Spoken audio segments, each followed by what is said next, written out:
بسم اللہ الرحمن الرحیم۔ السلام علیکم ورحمۃ اللہ وبرکاتہ۔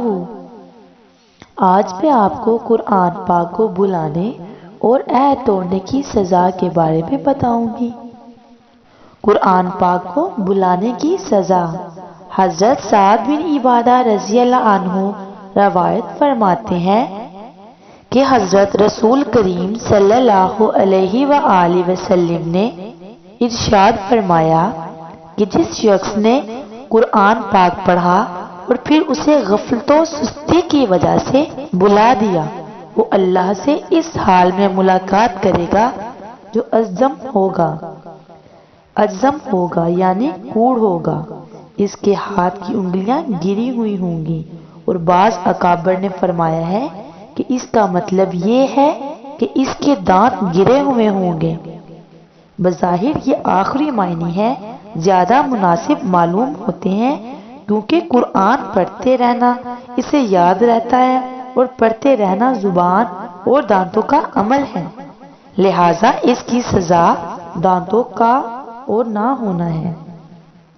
ایک حدیث میں ہے کہ ان حضرت صلی اللہ علیہ وآلہ وسلم نے فرمایا کہ مجھ پر میری امت کے گناہ پیش کیے گئے تو میں نے کوئی گناہ اس سے بڑھ کر نہیں دیکھا کہ کسی کو قرآن کی کوئی سورت یا آیت ہوتی ہو اور پھر وہ اسے بھول جائے۔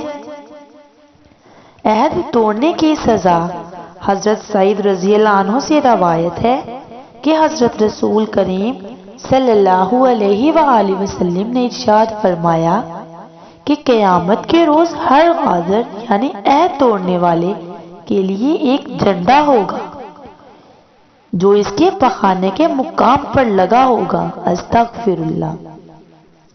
رشوت لینے والے کی سزا۔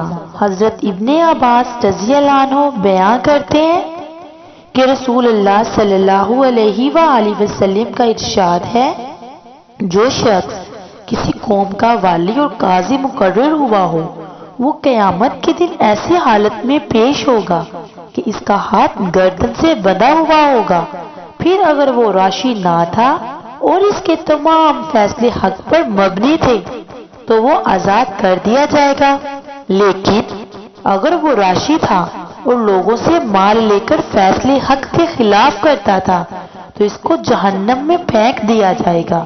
استغفر اللہ۔